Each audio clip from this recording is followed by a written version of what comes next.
when I finally succeeded, it was because I realized what I could control. I cannot control, especially in Medicare, whether you say yes or no. Yeah. I've heard agents say, if I go in a house, I'm closing or dying. That's stupid. Yeah. There's times you can't put a person in a better situation. Yeah. So I can't control that. I can't control the plan they're currently in. I can't control whether they're going to stay on their employer's plan or not. Mm-hmm. I can't control if they're only 64 and they don't turn 65 for 6 months. But what I can control is I sit in front of 15 people.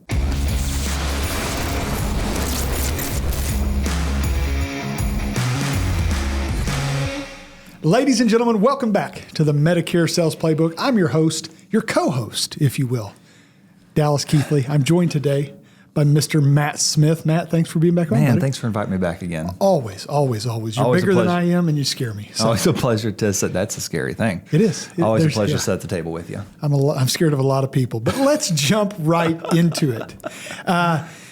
Couple things. Okay. I want to do one housekeeping. This is exciting. Yes, it is. Well, now I'm going to change what I was going to say because you just said whatever I'm going to say is exciting. So, no, I'm just kidding. This is exciting. February the 19th, we are coming to Chicago, Illinois. Yep. I say we. I don't know if you're going with me or not. You're dedicated now. Let's go. Sounds like I'm not part of we. Yeah. Coming to Chicago, Medicare Sales Playbook. Yeah. On February the 19th, we are going to host a Medicare seminar boot camp. We're going to be talking about how to do a Medicare seminar. Mm-hmm. Also going to be talking about some of the rule changes for 2025. There's some big stuff coming down the pipe. There are. Is it pike or pipe? Big stuff coming down the pipe. Big stuff coming down the pipe. I think it's pipe. Pipe? I think it's pipe. Big things are coming. That's all we know. Let's do that one. Yeah. Let's do that one. And so we're going to talk about what they are. SEPs are changing, and so people need to be aware of that. So we're going to talk about we're not just going to tell you, okay, it's not going to be here are the new rules for 2025. Yeah. It's going to be here are the new rules. Here's some things that you can do marketing-wise in order to adapt to those and still reach people. Yeah. So things are going to change the landscape a little bit, but we're going to work within it. Yeah, we are. We're going to work within it. Guys, if I've learned one thing from working in the insurance industry for 23 years, it's that you have to adapt. Yes. You absolutely have to adapt and change and roll with it. It's adapt or die. So we're going to talk about how to adapt. So February 19th, be watching for communication. If you are in the Chicago, Illinois area, or you are capable of driving to Chicago, Illinois, which is like 50 states, and Canada. You can drive anywhere. Mexico. Not necessarily. Hawaii would be hard. It would be difficult. It's not 50 states, but if you wanted something bad enough. If somebody drives their car from Hawaii to Chicago, I'll pay for their hotel room. I got a T-shirt for you. Okay, hotel. Yeah, that's better. But February 19th, be watching for that. We're going to put that on our social media, stuff like that. And we'll be, if you know somebody in Chicago, we'd love to meet you. All right. Speaking of marketing, today we want to talk about two types of marketing. Yes. Because I see a lot of agents putting a lot of effort into one type of marketing and not the other, and they fail. Yep. And we're going to tell you why. Yes. So the two types of marketing we're going to talk about today are long-term marketing and immediate marketing. We called it short-term, whatever, but long-term and immediate. Okay. So first, let's talk about long-term because I see a lot of agents doing this. Could really quickly, just to kind of do a little housekeeping here, can we lay out what we define as long-term versus short-term? Yep. Okay. Yep, let's do that. What do you define as, so short-term, we're saying short-term is what can you do to get in front of somebody, what can you do to talk to somebody in the next 1 to 2 weeks? Correct. So it's Thursday today while we're recording this video. Uh-huh. If I were an agent, and I just so happens I am, what could I do to talk to someone? My goal was always get in front of 15 people a week. Okay. So how am I getting in front of those 15 people a week? And I'm approaching this as an agent. If I'm talking about immediate or short-term marketing, I'm approaching this as an agent that doesn't have anything coming in from long-term marketing, which we're going to talk about in a bit. But immediate marketing is, how can I get in front of someone and ask them, would you like to go with a Medicare supplement or a Medicare Advantage plan next week? Sure. And my life depends on it. And you said something that was really great. And I know that you've done this because of just because of your history and, your time spent in the market, your close rates, the percentages of, let's say butts and seats to mailers that you get, things like that. But you just said that your goal was always to sit in front of 15 people a week. Yep. You're really getting down to the granular level. And I think that's something that's probably not a today conversation, but that is a really key point that I hope that people take away is that we talk a lot about how many sales do we want to make a week. Right. I mean, you can really break that down to like, hey, if I want to make 8 sales a week and I close a 50% ratio, I know I need to sit in front of 16 people. So hold on. Yep. I hope that was right. It was. Because I failed a couple times, Sure. right? Yeah.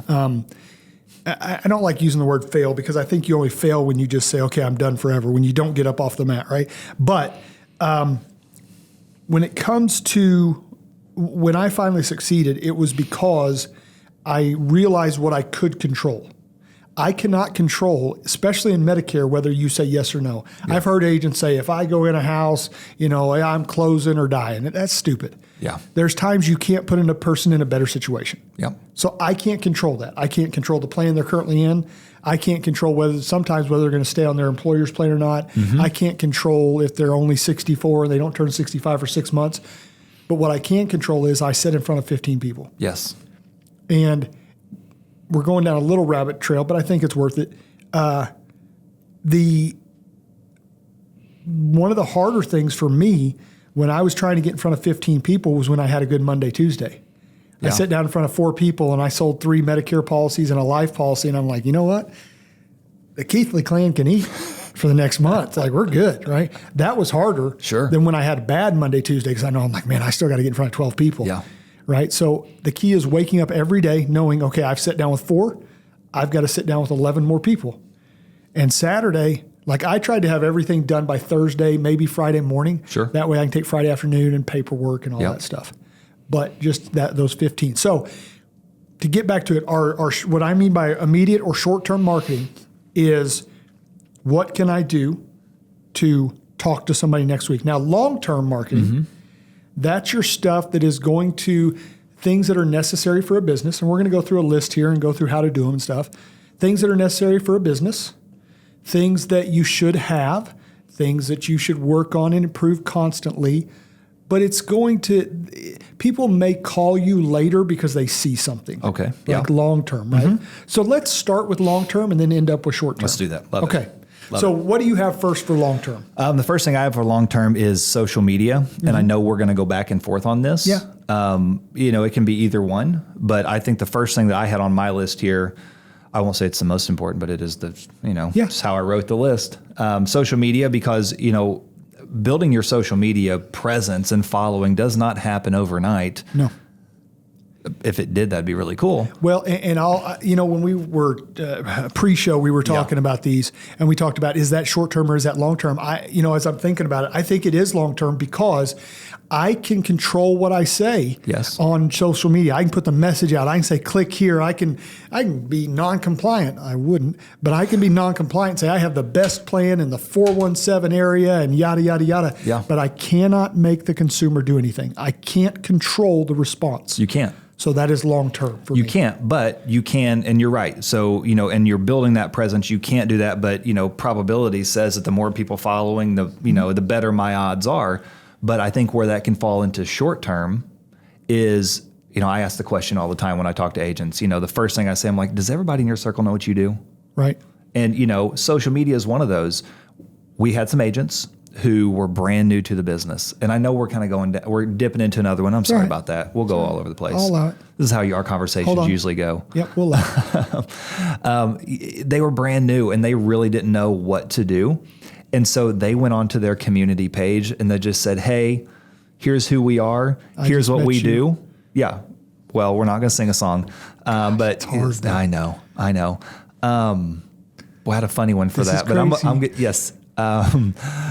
Boy, I'd love to tell you a funny story from church on Sunday, but I'm not going to tell you right now. I'll tell you off air. So But they went on there. They just made a quick post. Hey, this is who we are. This is what we do. They got three direct messages, and they wrote 2 policies in a week. Right. Now, but I can't bank on that. I can't bank on that. That's a risk. Yes. Short term. Now that this is developing as we go, we're flying. We're building this plane in the air. Short term is more I can control it. Yes. Okay. I like that. I can control it. So I like that. Okay. Social media establishes your presence. Yes. Tells people what you do. Mm-hmm. Also, it is this generation. And when I say this generation, it's even getting up into seniors. For example, if I tell you, Matt, you walk in and you're like, man, Dallas, I love that shirt, right? That shirt's nice shirt. Where'd you get that? If I tell you the name brand, what's the first thing you're going to do?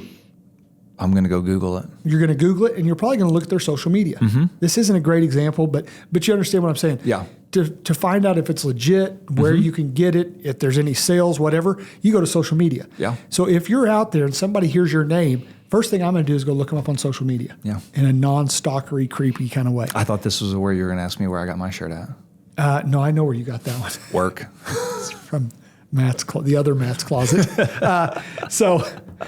Social media. Let's go to the next one, mailings. Okay. When we talk about mailings, we're talking about maybe and we're going to put 2 together, direct mail and seminars. Yes. Okay. Direct mail and seminars, those are things that, yes.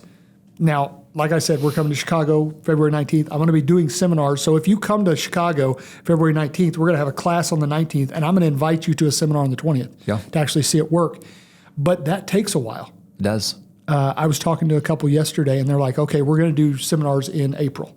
I said, awesome. He's like, when can we expect a return? I said, well, let's think it through. You're not going to be mailing people turning 65 in April or May because they've already got it taken care of. Yes. You're going to be mailing people turning 65 in June, July, August. So the earliest you're going to write somebody turning 65 in June, you're getting paid half in July, half in August. Yeah. The way most carriers work. Sure. So for a seminar in 8, he's like, so you're going to tell me I'm going to spend $5K, $4K, $5K. Yep. And I'm not going to see a return until July. I'm like, yeah.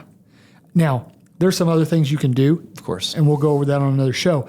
But that is a long-term marketing. And boy, you are building that pipeline up. Mm-hmm. Now, this time next year, if he keeps doing a seminar once a month, yes, he's going to have that pipeline full, but it's not going to help him next week. No, but it will have to, consistency will help him keep that pipeline full. And I think that to me, like that's how I really, when I think about long-term, that's really the key phrase that I think about is just filling the pipeline. Yep. And so, and think about this too. Long-term can turn into short-term or immediate, right? Like if you got, because we're going to talk about mailings, direct mail mailings. Mm-hmm. That's primarily what I worked was direct mail leads. Okay. So I would order them, but that's going to take a month. Right? I can't do that tomorrow. But if I consistently order those mailings, then I'm going to have some immediate leads that I can work each and every month. Absolutely. Yeah. Website. Talk about the importance of a website. I mean, having a website is, it's a key function of running your business because again, let's go back to the t-shirt, right? Let's like, if I ask you where you got your t-shirt, you said I got it at Joe's t-shirt shop. Mm-hmm. The first thing I'm going to go do, I'm a website. Like I'm going to go Google it. So my analogy worked better for you than it did for me is what just happened. Probably. Yeah. I get it. I'm going to go to the website. I'm going to Google it. I'm going to click on their website. I'm going to go to their website. I'm going to look at it. I'm probably not going to buy it today. Right. Or tomorrow or the next day. Mm-hmm. So that's a long-term play for you to tell me about them. But you think about, an agent, they got to have a landing spot for your agency, but you have to have traffic to it. Mm-hmm. How are you got to think about how are you feeding traffic to your website? Because a lot of agents think, I got a license, I have contracts, I have a website, and then they just sit. Yeah. Somebody's going to call me. I just know it. Yeah. But you got to feed into it. And we talk about building that pipeline, building that funnel, social media, direct mail, seminars, like any kind of thing. You are funneling people to that website. So it's a great thing to have in the short term, but it's not going to be a short-term turnaround in most cases. Exactly. You're going to starve to death. Yeah. Again, all with of a beautiful these that we're website. mentioning. Yeah, exactly. They will put your obituary on the nicest website you've ever seen in your life. all these things are great, and we are not diminishing them. No. But what we see is a lot of agents go out and they spend their time, effort, and money on all of these things, and then they sit there. And we're like, hey, man, I see you on social media. I see your website. You're doing great. It looks like you're doing great. Yeah. And we're like, how many policies have you written? Well, none yet. Yeah. Right? Like, I love this statement, and we hear this statement a lot. Man, I have built a great system, but I'm not making sales. You know, it's kind of like I used to work at a factory. We built boat trailers in Ozark, Missouri. Shout out Johnny Morris. We built boat trailers, and we had all of those machines in there, right? Yeah. But all the machines, millions of dollars worth of machinery, meant nothing if you didn't have the people there pushing the button, running it through, me breaking something. Like it meant nothing if you didn't have, you got the system, but you got to run the material through the system and all that stuff. So good stuff. All right. Another one we talked about, networking groups. Yeah. Great stuff. However, again, if I start a networking group today, and when we talk about networking groups, what we're talking about is like a BNI. Here in Springfield, we got the mob and stuff like that. It's a group. If you're unfamiliar, it's a group of people. They are all, each person is from a different category of, sorry, you laughing at the mob? You caught me. When you said mob, I'm like, maybe we might have the mob too. We've got a couple different things. That's another show.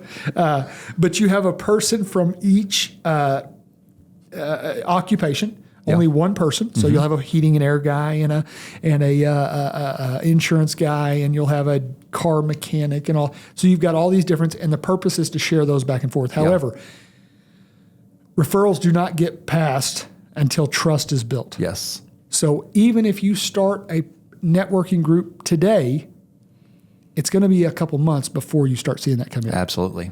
Which again, good thing to do. I would highly recommend. I did it back in the day. Assist to Achieve was the name. Well, what do you think? That's a great name. Thank you. What do you think if you're joining a networking group or building a networking group, joining the mob? I mean, what is, okay, so you're right. You can't control, like if you and I are in a networking group, I can't control you sending referrals to me. I can't control you getting, people in that need to come to me. So I would presume that the best thing that I can do as a part of a networking group is everybody who I talk to, I'm sending them everywhere. Like I'm going to, Giver's Gain. I think we've used that a couple of times on here. Maybe BNI trademarked. But so what I can control, when I look at a networking group, I have 3 jobs. Me personally, I would build my own. Yeah. Because then there's that C word again, control. Who's in, who's out. Yes. I would do a breakfast very early, because that shows commitment. Yes, if you're willing to show up at 6 a.m. on a Wednesday, I can control who comes in, who comes out. Another thing I can control, my second job, is to control what I give. Yeah. I want to make them I want them sending me so many referrals out of obligation. They're like, man, Dallas sent me 7 last week. You want your people to trust you and feel obligated to send the leads back to you. Yeah. And then the third thing I can control is I can control the knowledge that I give them. Yep. Like Bill from Bill's towing shop is not going to send me P&C referrals if he doesn't know I do P&C. Of course. And 2, he doesn't know if I'm trustworthy or not, right? So I can control what Bill knows about me. Yes. Those are my 3 jobs, in my opinion. And then that. 4th job is sitting down one-on-one and just really getting, and write policies on everybody in there. Sure. So those, and then the last one we put was volunteering, right? Long-term, man, there's so many places you can volunteer. I was speaking to somebody from the VA here locally, the VA clinic, and they're like, man, we need drivers. It's great. You have a captive audience, literally, like you hold the door lock button down. You have a captive audience of people over the age of 65, usually. And, veterans and stuff like that. You can, there's Meals on Wheels that could always use drivers and stuff like that. They need bingo callers at all these different senior centers. I would tell you, this is a very long term because they are very guarded. Yes. If you go in and say, hey, can I tell all your people about Medicare? You cannot. No, you will not do it. No. Can I go in? I would tell you to do this. If you want to volunteer, you go in, you say, how can I help you? What do you need that I can like? And they're going to be like, well, what do you want to do? I just want to help. Yeah. I just want to help. Now, I'm going to be transparent. I want to let people know what I do. I'm an insurance agent. I want to give them my card. Every time I deliver a Meals on Wheels, I want to give them my card. But that's down the road. Sure. I want to help. How can I help you? How do you have, so I love senior centers. I think it's a great place. And you want to talk about a captive audience of your target population. Yeah, they lock the doors. I mean, they're right there. Yeah. Super guarded. Let's think about like being a driver. Like, how do you, if somebody wanted to go out and be a driver for one of these places, how would you, instead of, as opposed to just locking the doors and singing a Medicare song that you made up that they can't ignore. We can help with that. We can make you a song up. How would you have that conversation? Like, how would you open the door on that? Again, this is very long term. Yes. I would have a flyer. Okay. So, for example, there is an agent that I know. He does Meals on Wheels. He has a flyer printed out and he puts on top of every meal. Right. Smart. Hey, I'm yada yada yada. Here's what I do. And then it's more waiting for them to reach out. Again, very long-term play. But when it comes, what you want to do, now would be a brilliant time to start serving. Sure. Because by the time you get to AEP, you have built the trust with the people that run the senior center, with the people that you visit. Then at that time, I think once you've built that trust and shown them that you are not here just to profit yourself, then you can go in and say, okay, I want to... I would love to have a booth here and I'm going to have on the front of it, do you have any Medicare questions? Yeah. And I want to sit somebody at your booth. I think they're going to be like, yeah, absolutely. And it's a great point to do it now. And just like seminars, consistency and mailers, consistency is key, because you think about all of these places, like let's think about like new agents coming into the market for one reason or another. I know probably why, but everybody who's brand new to the industry, they seem to come in like July, August. Yeah. They come in because AEP is happening. I'm going to make $1 million in AEP. So in July, all of these places get absolutely flooded. And you're right, they're guarded. They can spot the sharks. And at the end of December, they're all of a sudden at this great need for people to help them. Yeah. So getting in now, consistency is key. I think another thing is not even talking about the people in the senior center as an example. Not even talking about the people. Go to that senior center director and say, hey, listen, here's the ultimate goal. I want to tell people what I do, but I'm a resource to you. So if you get a Medicare question, you don't have to tell me who it is. Call me. Yeah, call me. Because you know what they don't want to do? They don't want to be questions in the Medicare answering game. No. Yeah. There's a lot more. You can volunteer at senior centers. You can volunteer at VAs. You can go to your local doctor, dentist, all that stuff, and say, hey, listen, if you have any Medicare questions, please reach out to me. Yes. All of those are great long-term deals. However, you will starve to death waiting on the phone to ring. Yeah. And unfortunately, that's what we see a lot of agents do. Yeah. Let's talk now. Let's shift over to some immediate stuff. When I say immediate, again, I can call you next week and set an appointment. I can call you this week, set an appointment for next week, and I'm asking you, would you like a Medicare supplement or Medicare Advantage plan? Yeah. Right. So what's the first one you got on I'm going to back up really quickly before we jump into that really quick. I just want to make a very quick comment. I'm going to kind of pigeonhole us into another podcast though here. Yeah. I think something good for us maybe to talk about, because I think that this is a difficult thing, is we should do an episode where we talk about how do I have these actual conversations with people, because that can be a really awkward conversation. How do I volunteer? How do I get in front of a dentist? How do I just sit in front of a doctor? ask somebody to take my business card? Yeah. I know it seems easy. It does. But it is terrifying if you've never done it before. I'm writing that down. Yeah. We'll do it. Yeah. Okay. And it's only, we'll just go ahead and say this right now. It's only awkward if you make it awkward. Like it's only awkward if I make it awkward, because they kind of expect that. Yeah, my producer in there, Celine, she's nodding her head saying, no, if my dad's involved, it's going to be awkward. Well, that's if you're involved. And you guys know, it be what it be. Just trying to think of something. Anyway, okay, let's go short term. Short term. First one I wrote down, warm market. Yep. Identify that. Sorry. When I started with Mutual of Omaha, no, you're good. When I started with Mutual of Omaha, they said, write down the names of 100 people that you know and love. Yes. Guys, I have asked that in 23 years. I've asked probably, over 1,000 agents because they come to me and they're like, hey, I'm starving to death. I've got my website built. I got my Facebook page. Yes. I'm recording videos every day. I'm doing all this stuff. I don't have any money. What do? I tell them, write down 100 people you know and love. I've had 3 agents do it, right? Yeah. So the writing down 100 people you know, as a matter of fact, if someone will do this, I'm talking to you, if someone will do this and email me or message me, whatever, get a hold of me somehow on our social media, I will give you a 30-minute coaching session on how to approach those people.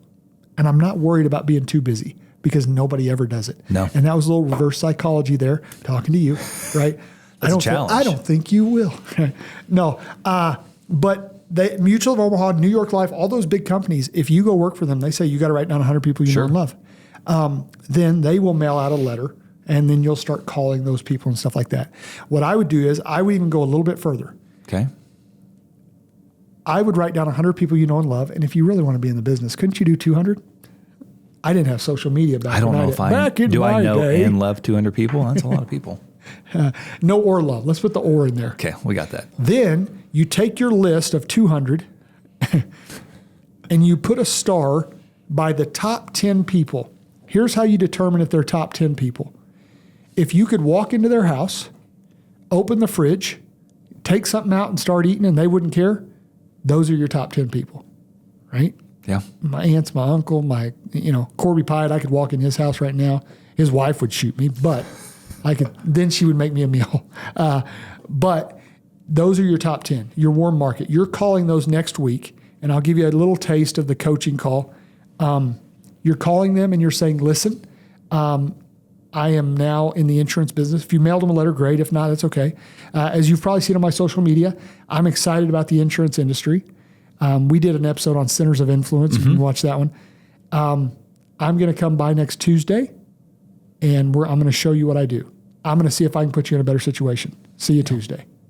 It's not a question. No, I will be there. I'll be there next Tuesday. Yeah. Right? Are we being compliant? I didn't say anything about Medicare. No. Right? I just said, I just want to tell you what I do. I'm going to tell you what I do. Does that sound like an Amway salesman? I love Amway, right? Great hair products. But do you understand what I'm saying? I do. Yeah. I do. Yeah. Okay. As long as you do. I understand what you're saying.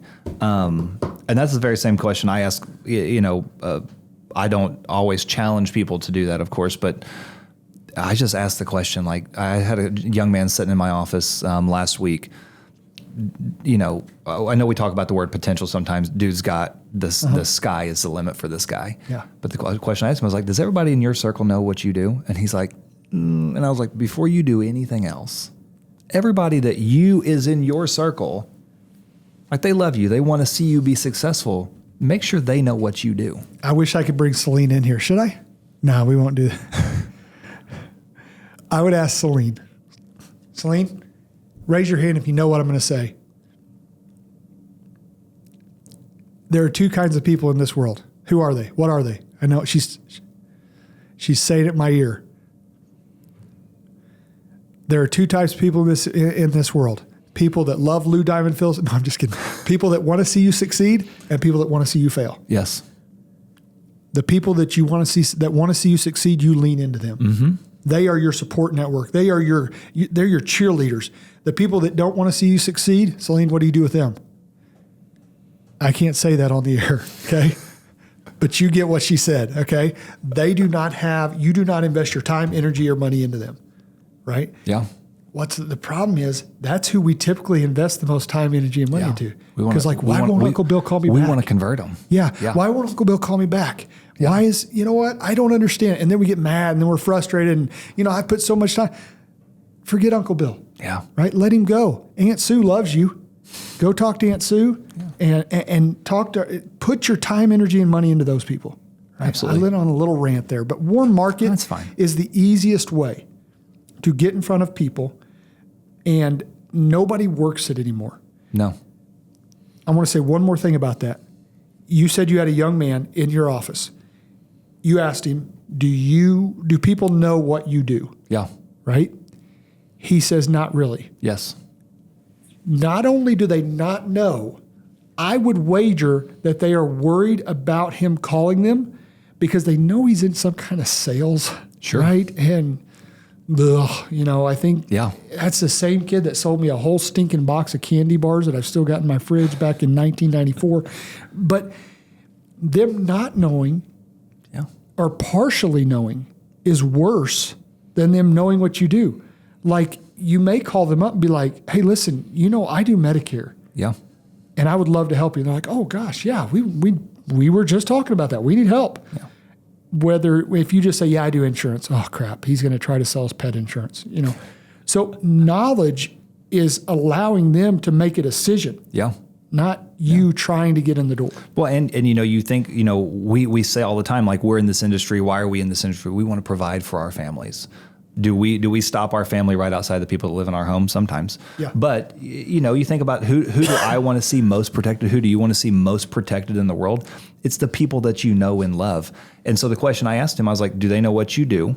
He does Medicare and ACA. I was like, how many of your friends are your age? And he's 25 years old. Yeah. He's like, all of them. Yeah. I was like, great. Do all of them have insurance that's provided by their employer? He's like, no, a lot of them are self-employed. I was like, there's your spot right there, because they probably have questions about the same thing that you would like to talk to them about. So just tell them what you do. And the number one reason people do not reach out to their warm market, they do not believe in what they do, which is okay. Yeah. But you need to get where you do. Okay. Yeah. My first policy was to one of my best friends. My first death claim was to my babysitter. And she hugged me at the funeral. Her husband, it wasn't her. Her husband passed away. I had sold him long-term care and life insurance, and he had went into a home, and she's like, Dallas, we would have lost everything. At that moment, there was no awkwardness. It was just, I love that. Leads. Believing in what you do. Believe in what you do, and then it'll rub off. Yeah. The next one's leads. Now, we talked about direct mail leads, but I'm talking about leads that I could call. We mentioned some lead companies, Kaboom. Yep. We don't about Kaboom. Get a cutback from any lead companies. Kaboom, Lead Concepts. You mentioned Lead Heroes. Lead Heroes. We're hearing good stuff about them. A lot of those, you could call them today. You could have social media leads in your inbox in 3 days. Yeah. Right. So I could be calling them next week. You say, Dallas, I don't have money for leads. That's when you got to go back to the warm market. Sure. When you sell a warm market policy, make sure you're taking about 30%, 40% and put it into leads. Don't be I don't know, but you understand what I'm saying. I guess what you're saying. Yeah. Leads are a great way to get people in the door. Actively knocking, but also I want to put that into a little bit. Yeah.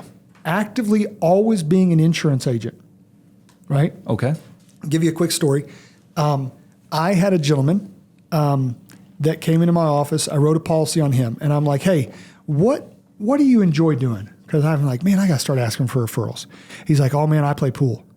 He's like, and I'm pretty good at it. Like, I'm in all these clubs, and he goes, I compete nationally and all that stuff. I'm like, he goes, matter of fact, there's a pool tournament tomorrow. He's like, but it's like, I can't remember what it was, like $150. He goes, I just don't have $150 laying around. I said, well, are you allowed to have sponsors? He said, absolutely. I said, I would like to sponsor you to be in that pool tournament. $150. He's like, really? I go, yeah. I'm like, but I want everybody you see for the next week, you tell them who Dallas Keithley is and what he does. He's like, deal. That dude sent me 30 referrals. He was on the phone with me. He left my office. He went to the pharmacy. He calls me. He's like, hey, I'm standing here beside this guy, and we're waiting in line for our medicine at the pharmacy. And I told him, you're probably paying too much for your medicine. You got to talk to Dallas. And then he hands him the phone. I'm like, hello, sir. He's like, this guy will not leave me alone. He's like, I've heard his life story. He plays pool, and he's got the greatest insurance agent in the history of man. And I wrote that guy. Yeah. So I thought to myself, I'm like, why am I not doing that? Why am I not, when I'm in line at the pharmacy, saying, hey, how much do you pay for meds? Actively being an insurance agent. Yeah. And man, we'll do another show on that one. Yeah. In preparation though, I want everybody to go watch the movie We Bought a Zoo. Have you seen that? Mm-hmm. Where they go and they buy a zoo? Yeah. It's a class. Yeah, I've seen it. Yeah. The title's catchy. In that movie, I believe it's Matt Damon, is sitting there and he tells his kids My daughter's leaning, looking at me like, oh, I've heard this 500 times. You're going to hear it 501. He tells his kids, 20 seconds of courage and you can do anything. And he talks about how he met his wife. And he saw her there. He stopped on the sidewalk. Go watch this clip. 20 seconds of courage. He saw her there and he's like, my goodness, that's the most beautiful woman I've ever seen. And so I thought to myself, I got to have 20 seconds of courage. So he walks in and he's sitting there looking at her. He said, okay, I got 15 seconds left. So he goes up and he says, why would a girl like you even talk to a guy like me? And she said, why not? 20 seconds of courage. When you're sitting there, when you're in a restaurant, Yep. Yesterday I went with my daughter, we went and got a shake, 2 days ago, and I'm sitting there and she's trying to get in the insurance business, trying to market. She doesn't have any money. Her jerk dad won't support her. And so we're sitting there and I was talking to the lady during the shake and I said, hey, I just bought a policy from this gal that pays me a benefit if I ever have cancer, heart attack, stroke. Do you have anything like that?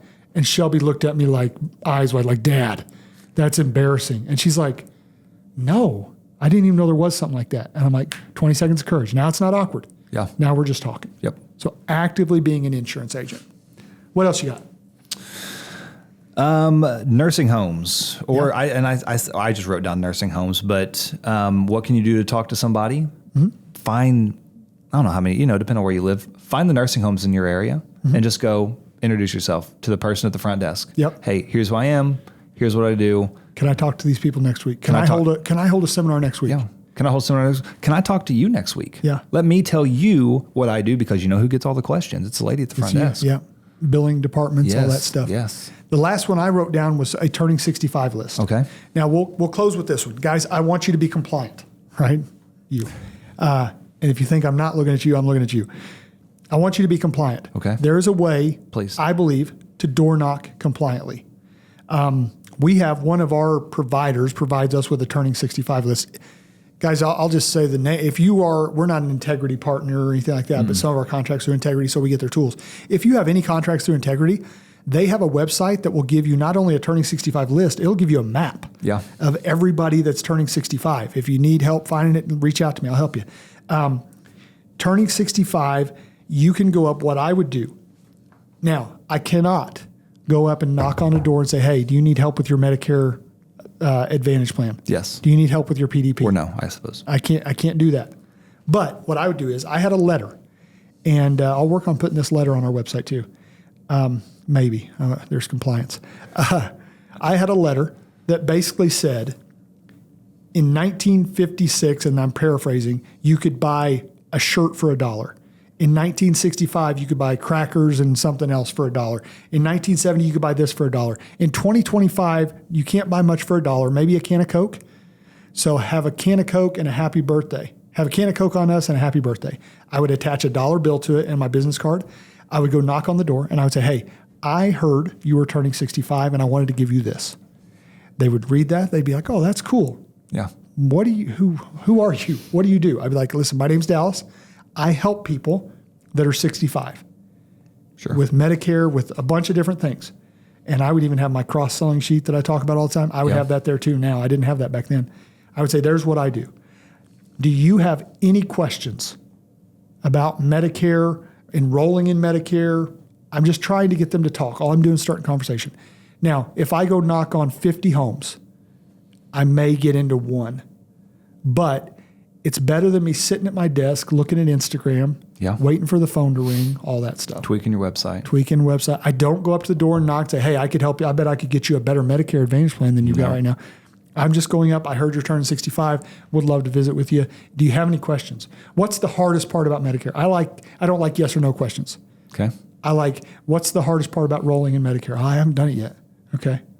Well, I can help you free of charge. So that's just great. Getting out there, being great. active. So guys, short-term versus long-term, ask yourself, yes, am I set up for the long-term? But the long-term doesn't matter if you don't survive the short-term. Yeah.